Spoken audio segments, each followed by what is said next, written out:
Sintonizan Radio María, la gracia de una presencia. Y a continuación, queridos oyentes, les invitamos a escuchar el programa Catecismo de la Iglesia Católica, dirigido por el Padre José Ignacio Munilla.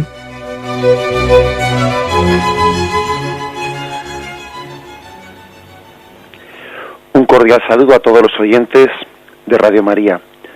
Un día más, con la gracia del Señor, proseguimos el comentario del Catecismo de nuestra Madre la Iglesia. En la parte referida al credo de la comunión de los santos nos estamos extendiendo en la imagen de María como Madre de la Iglesia.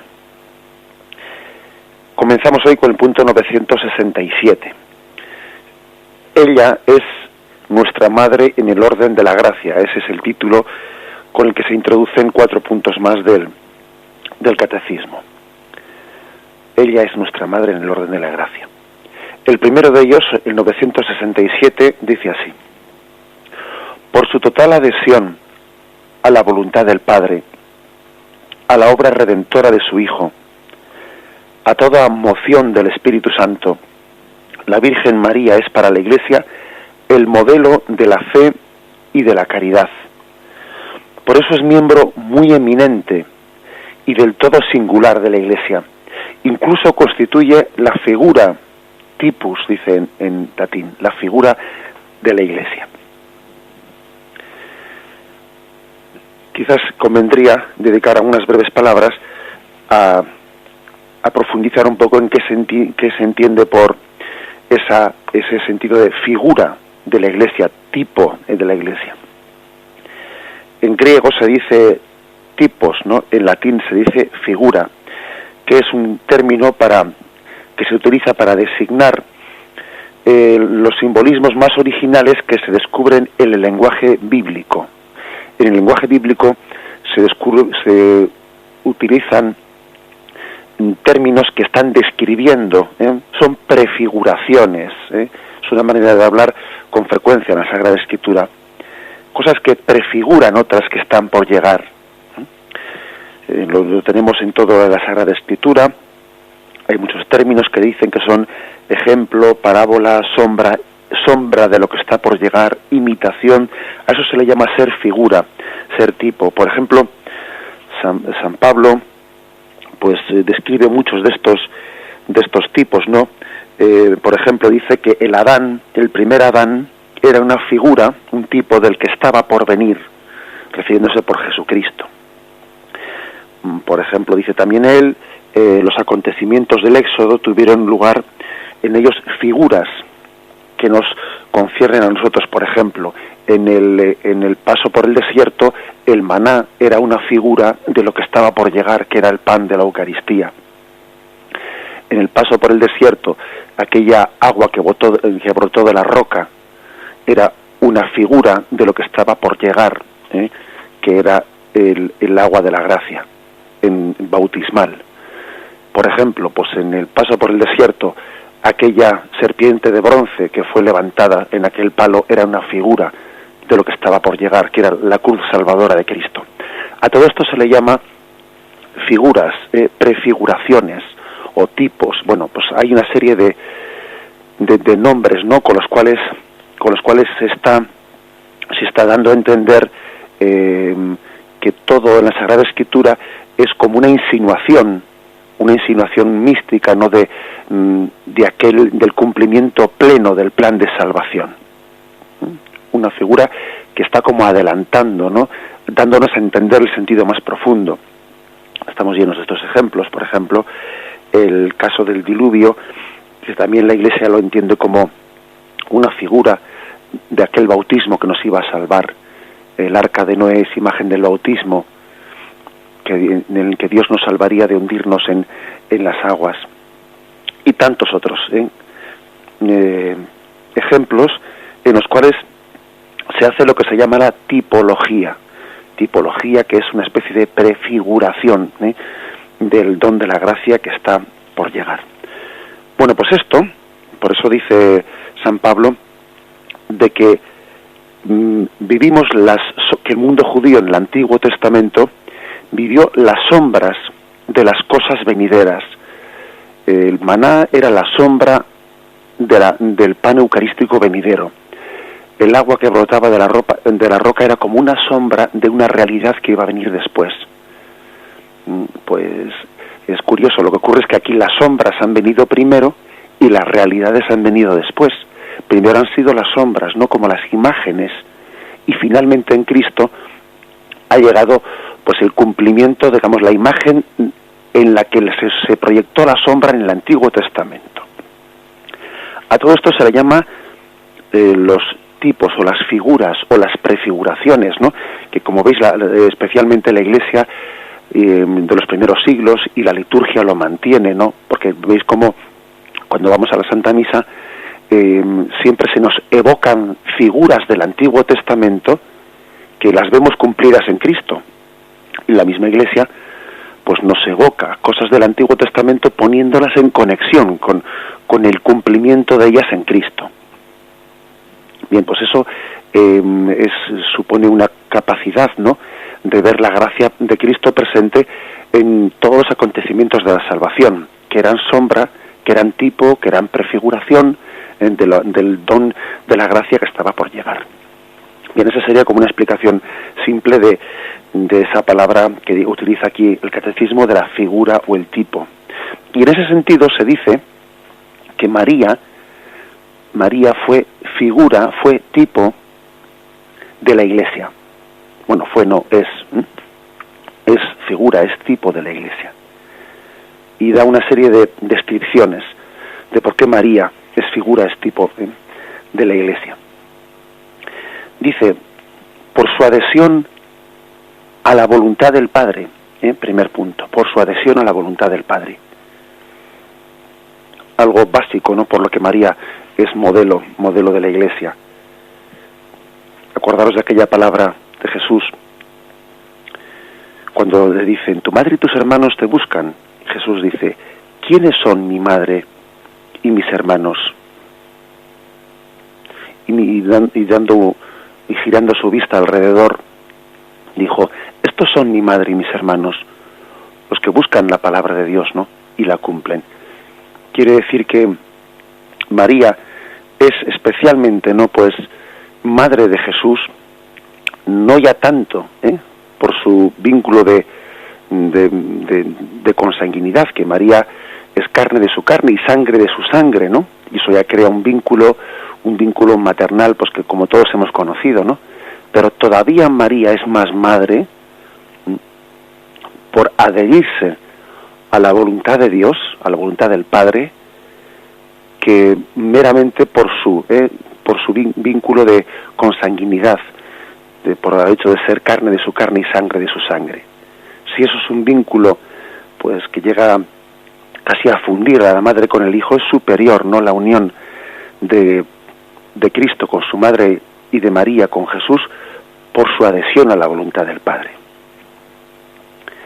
Hay una adhesión a la voluntad del Padre que le hace a María imagen de la Iglesia.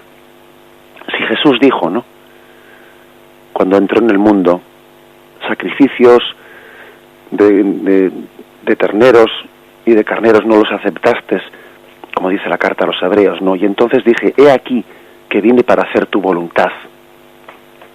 Si María dijo en el anuncio del ángel, he aquí la esclava del Señor, hágase en mí según tu voluntad. Si Jesús dijo en Getsemaní, que no se haga mi voluntad sino la tuya, pues nos damos cuenta de que María, en plena conjunción pues con su Hijo Jesucristo, pues está enseñándole a la Iglesia cuál es su función, ¿no? Su función es la de decir, hágase la voluntad de Dios. María aprendió de Yahvé a decir, hágase. Jesús también aprendió de María a decir, hágase. Y nosotros, todos, ¿no?, la Iglesia aprende de María y de Jesús a decir, hágase. Nuestro modelo está en Cristo y reflejado en María como una adhesión plena a la voluntad del Padre. Esa es la característica que más subrayamos de María, en la plena adhesión a la voluntad del Padre. En eso María es figura, es modelo de la Iglesia. En segundo lugar, dice aquí,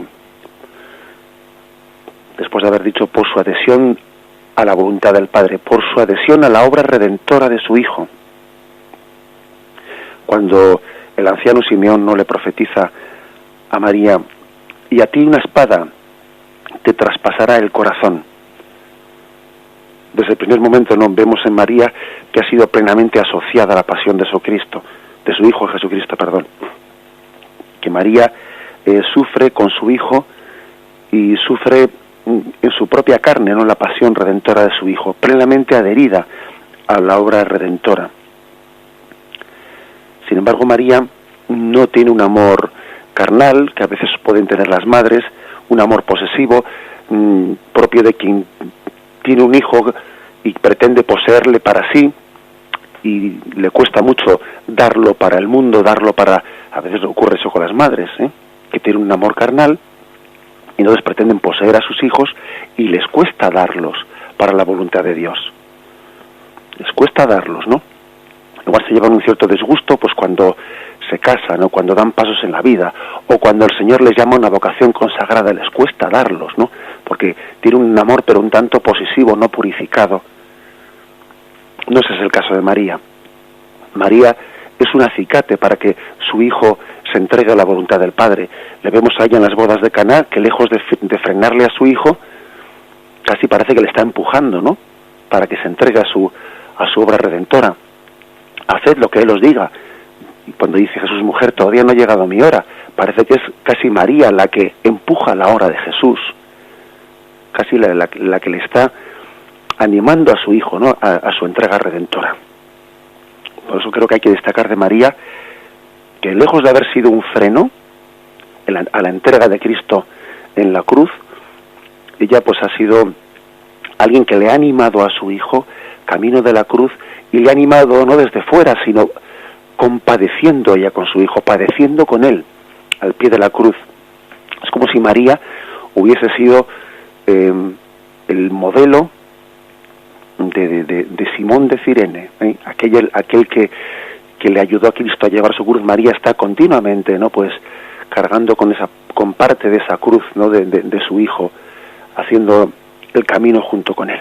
Por eso es también modelo para nosotros en cuanto a adhesión a la obra redentora. Dice también, por su adhesión a toda moción del Espíritu Santo. Igual que dice el Evangelio que el Espíritu Santo condujo a Jesús al desierto, que Jesús era movido por el Espíritu Santo, o por ejemplo dice en un momento determinado, y Jesús, lleno del Espíritu Santo, exclamó, como también dice ese texto al que he hecho mención, y el Espíritu Santo condujo a Jesús al desierto. Es decir, parece que Jesús se dejaba mover, era como su principio vital, ¿no?, el Espíritu Santo, el de sus acciones. Lo mismo cabe de decir de María, que ella también, el Espíritu Santo le condujo a Incarén a visitar a su prima Isabel. También María, llena del Espíritu Santo, ora y eleva su oración a Dios, cuando por ejemplo reza el Magnificat. Bien, todo ello es por lo tanto una referencia de por qué María es nuestro modelo ejemplar, por su adhesión a la voluntad del Padre, por su adhesión a la obra redentora de su Hijo, por su docilidad a toda moción del Espíritu Santo. Por todo ello, ¿no?, decimos que María es figura, es tipo de la Iglesia. Si se dice de María, dichosa tú que has creído, también Jesús dice de nosotros, dichosos vosotros cuando creéis, dichosos los que crean sin haber visto, dichoso todo creyente porque está haciendo un acto de fe, un acto de confianza, un acto de abandono, un acto de seguimiento en fidelidad a Jesucristo, del cual es tipo de María. Es el tipo del cual nosotros tomamos modelos. Nosotros queremos de alguna manera seguir esa figura de María que representa, que es tipo de la Iglesia en la adhesión a la voluntad del Padre, tipo de la Iglesia en la adhesión a la obra redentora y en la docilidad a las mociones del Espíritu Santo. Eso es, pues, por lo tanto, un poco lo que lo que nosotros estamos haciendo. Fijaros que hasta qué punto la Iglesia es, o María es tipo, o es figura, ¿no?, de la Iglesia, que cuando la Iglesia celebra la Eucaristía y levanta la patena y el cáliz, ¿no?, en esa dosología, y dice: por Cristo, con Él y en Él, a ti Dios Padre omnipotente, ¿no? Pues tenemos una figura y un tipo de ese ofrecimiento sacramental en la imagen de la piedad de Miguel Ángel, ¿no?, cuando representó a Jesús descendido de la cruz y puesto en brazos de su madre, la cual sostiene a su hijo y también lo ofrece al Padre. En la Iglesia, cuando dice la dosología, por Cristo, con Él y en Él, eso que hace está prefigurado en María, que ofrece a su hijo Jesús al Padre. La Iglesia es pues como las manos de María que ofrecen a Cristo al Padre.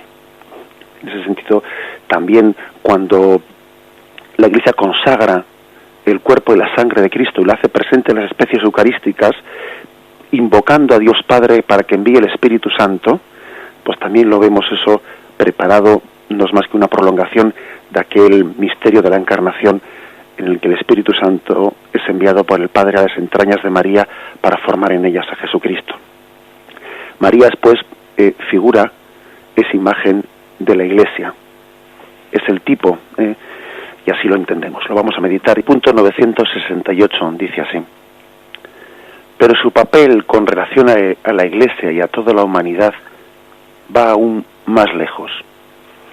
Colaboró de manera totalmente singular a la obra del Salvador por su fe, esperanza y ardiente amor para restablecer la vida sobrenatural de los hombres. Por esta razón es madre en el orden de la gracia. Lo primero que hay que decir para comentar este punto es que Dios no necesitaba de la colaboración humana para llevar a cabo su plan de salvación. Eso es evidente, Dios es todopoderoso y Dios no necesita de nuestra colaboración para llevar adelante su plan. ¿Cómo va a ser, no, el hombre necesario para Dios? El hombre no es necesario para Dios. Dios puede hacer sus cosas, ¿no?, sin su plan, sin necesitar de nosotros. Ahora bien, Dios ha querido llevar adelante su obra de salvación queriendo necesitar de nosotros. Esa frase famosa de San Agustín: el que te creó sin ti no te salvará sin ti. Dios ha querido implicarnos, ¿no?, implicarnos en su plan de salvación. No ha querido salvarnos desde fuera, sino ha querido hacernos también copartícipes de ese plan de salvación. Para entenderlo esto, pues podemos echar a veces mano de ciertas imágenes que tenemos pues en el propio orden de la familia, ¿no? Cuando un padre o una madre entiende pues que es mucho más perfecto implicar a su propio hijo, suscitando en él una corresponsabilidad, no únicamente darle las cosas hechas, no educarle únicamente en decirle lo que tiene que hacer, sino suscitando corresponsabilidad, no dándole todo hecho, sino haciéndole hacer, suscitando en él pues esa siendo copartícipe, ¿no?, del deseo de crecimiento, de madurez. Bueno, pues esa imagen que también vemos, ¿no?, como modelo educativo, hay que tener en cuenta que Dios, siendo Padre, pues es un modelo de pedagogía para nosotros. Un padre pues infinitamente perfecto como es Dios Padre, ¿no?, ha querido que su plan de salvación pues integre, suscite en nosotros la colaboración, integrándonos en su plan de salvación. Es el gran pedagogo, Yahvé, que no únicamente nos da su gracia, sino que también nos hace colaboradores, ¿no?, en ese plan de salvación. Pues bien, Dios, que no necesitaba de la colaboración del hombre, ha querido hacer las cosas de una manera en la que el hombre, ¿no?, pues pase a ser necesario para su plan de salvación. y por eso asocia de una manera muy especial a María, no como un instrumento ciego, porque claro, pues un instrumento ciego sería como un carpintero utiliza un serrucho, coge el serrucho y con él pues cierra, ¿no? O como un poeta utiliza una pluma. La pluma pues es un instrumento ciego que no puede, que es imposible que ponga obstáculos a la mano del autor de esas letras.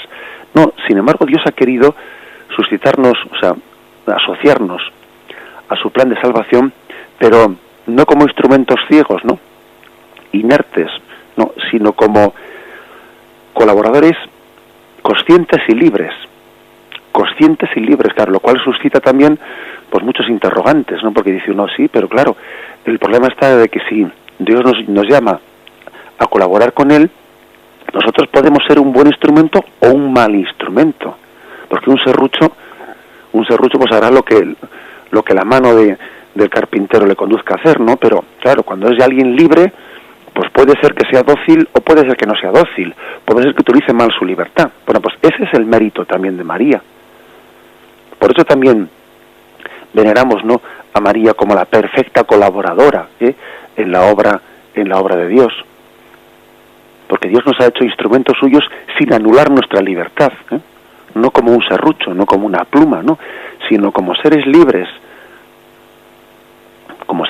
Por eso creo que la imagen más cercana que tenemos pues es la imagen de paterno-filial, la imagen de la familia, en la que los padres quieren que sus hijos sean conscientes y libremente también corresponsables de la tarea de crecer en la comunión del amor en una familia.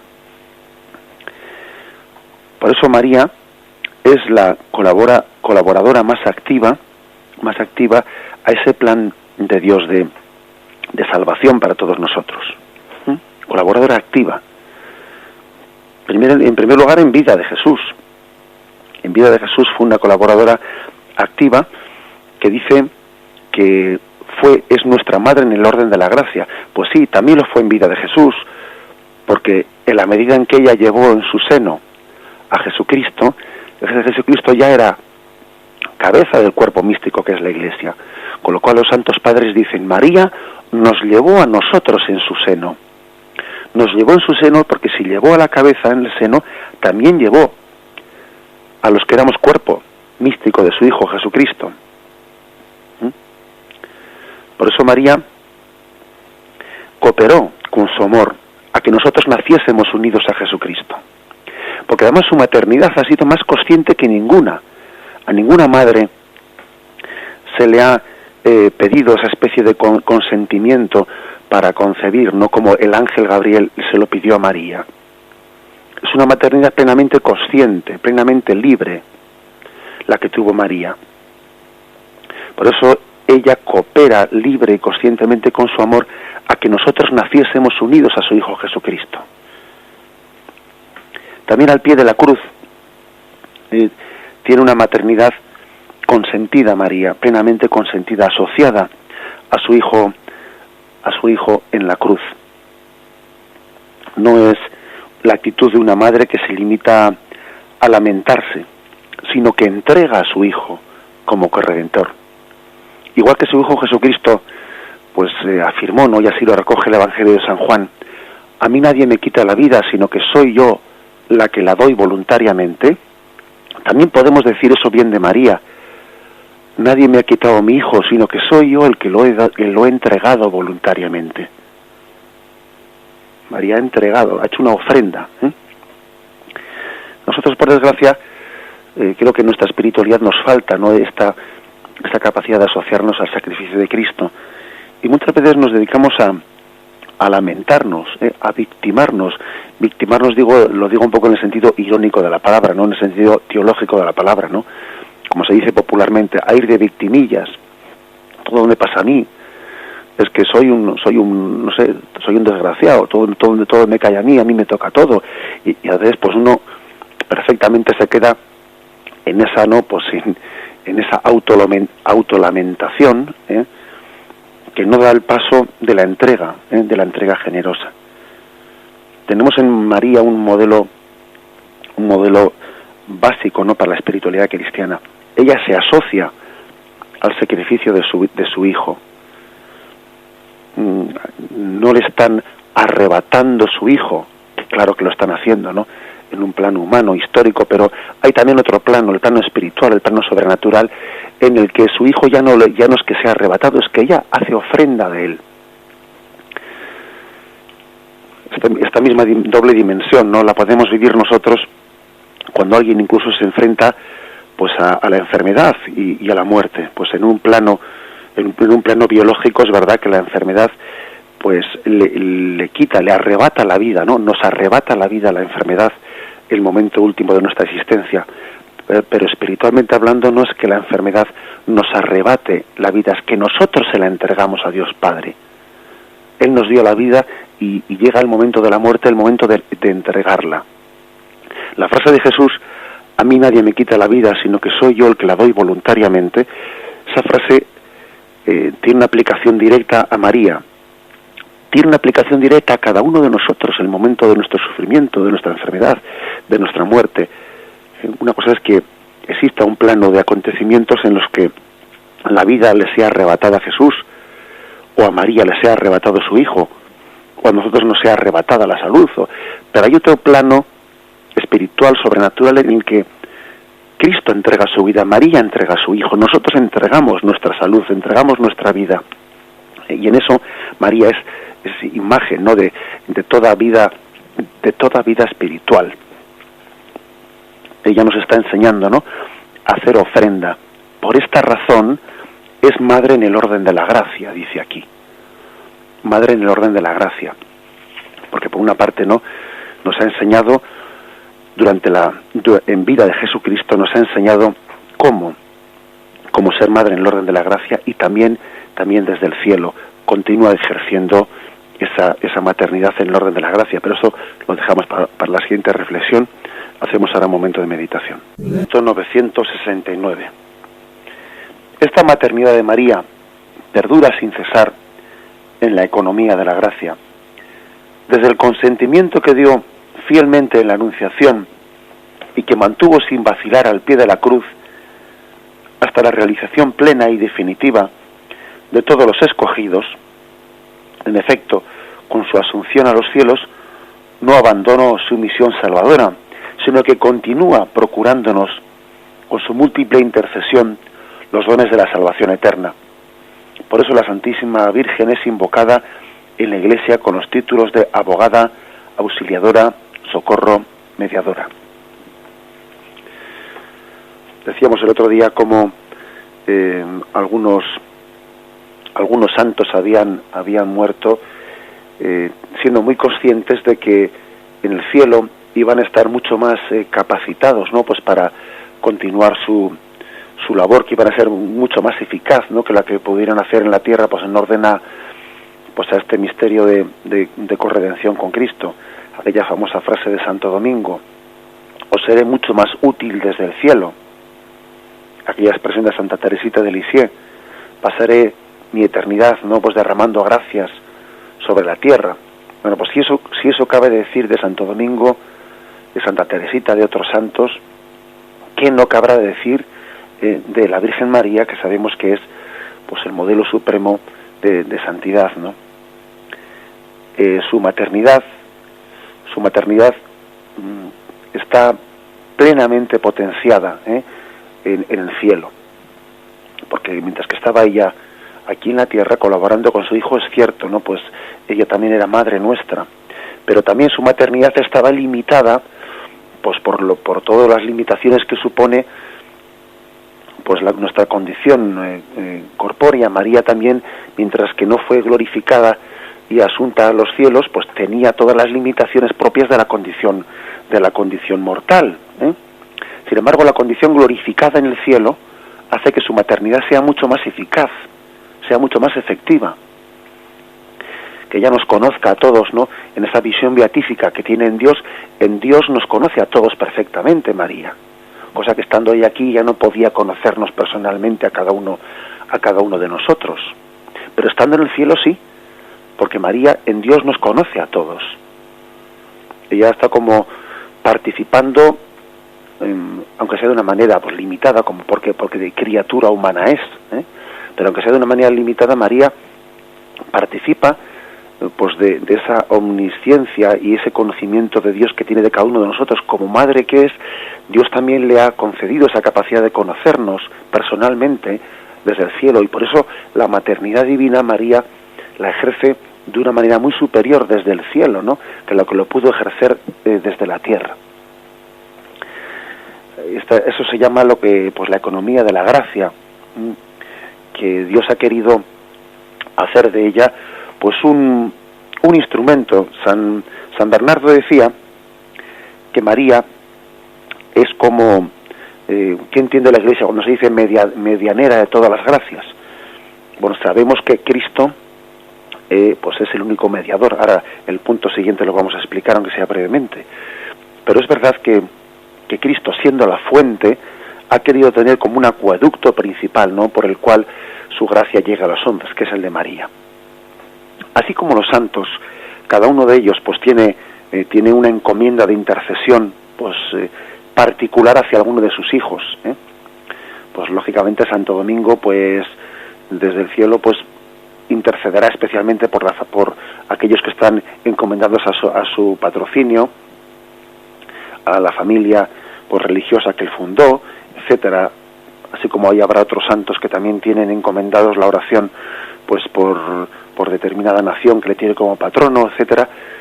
Pero en el caso de María podemos decir, y también yo me atrevería a decir que en el caso de San José es algo muy similar, pero que en el caso de María y en el caso de José se trata de que a ellos se les ha encomendado un patronazgo, un patrocinio que se extiende a toda la Iglesia universal.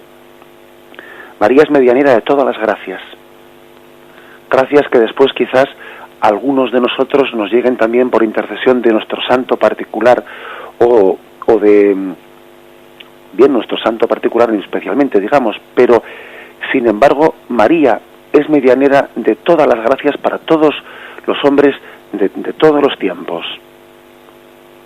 Dios ha querido asociarla pues a hacer acueducto, hacerle también un instrumento de que su gracia llegue también con un toque maternal, ¿no?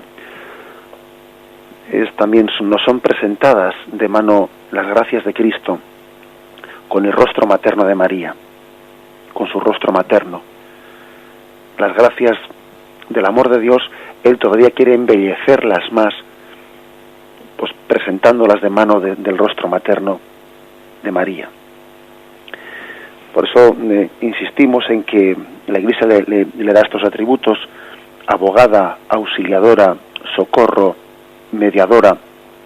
Todos estos títulos, ¿no?, están de alguna manera insistiendo en cómo Dios la ha asociado para que sus gracias tengan, ¿no?, ese rostro materno a la hora de llegar a nosotros.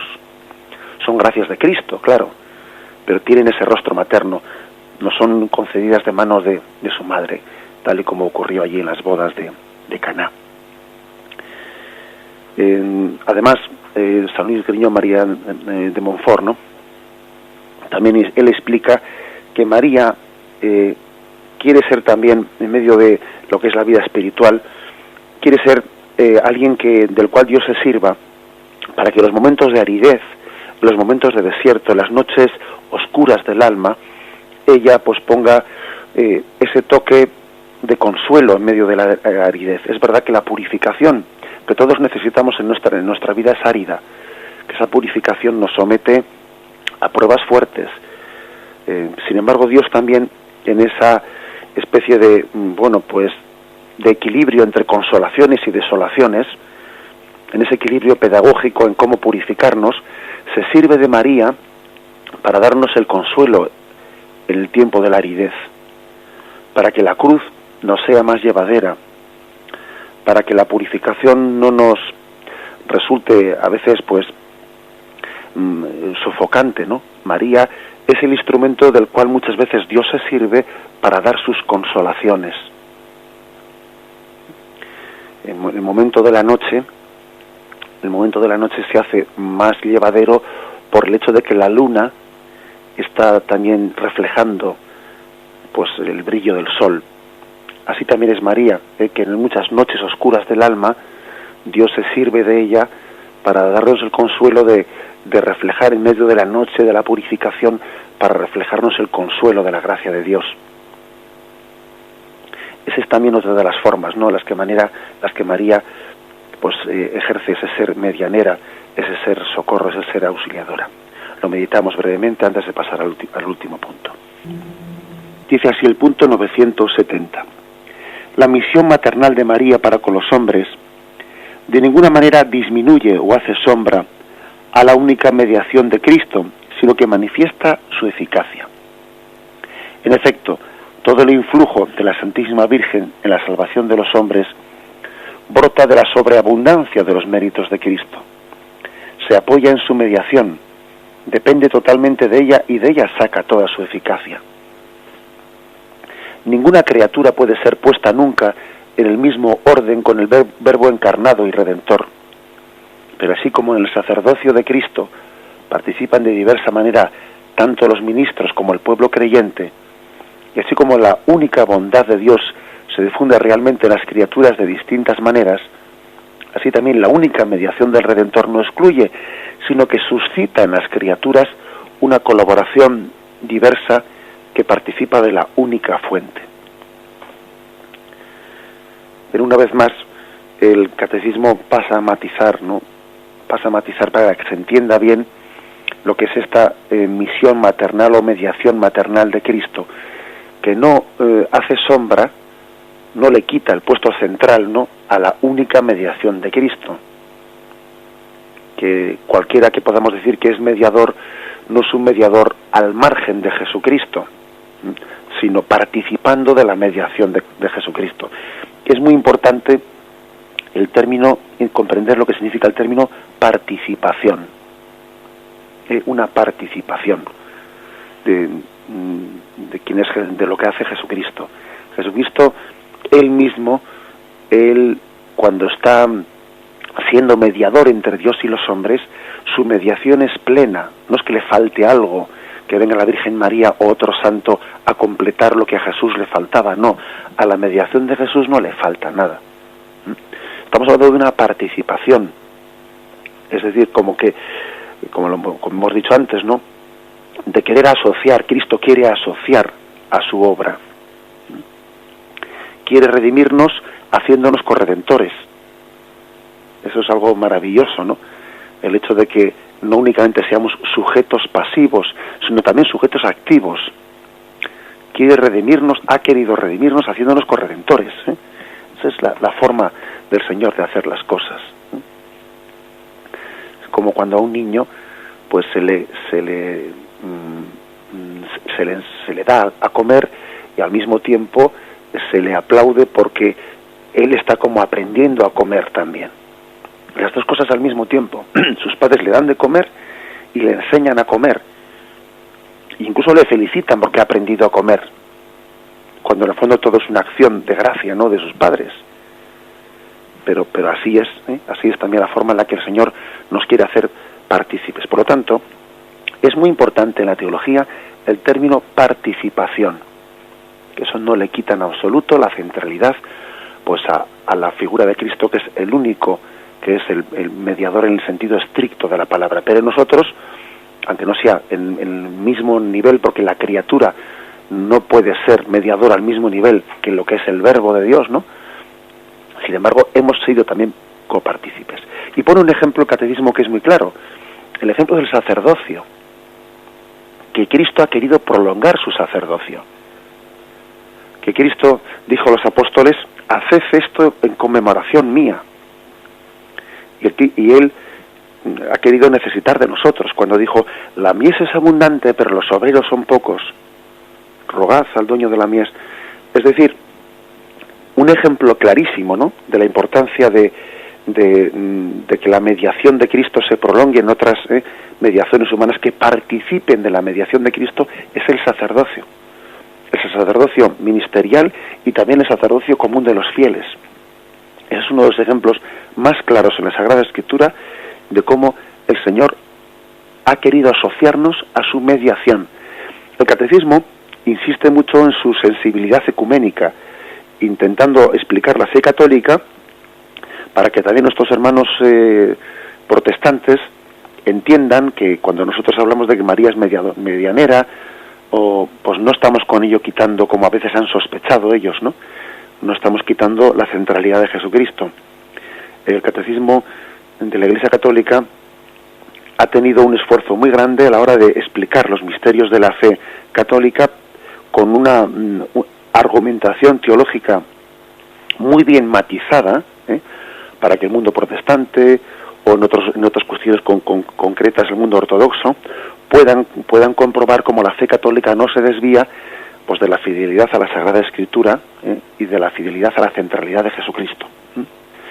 Bien, hemos completado esta explicación del catecismo. Damos gracias al Señor por haberlo podido hacer. Me despido con la bendición de Dios Todopoderoso. Padre, Hijo y Espíritu Santo, descienda y permanezca sobre vosotros. Alabado sea Jesucristo.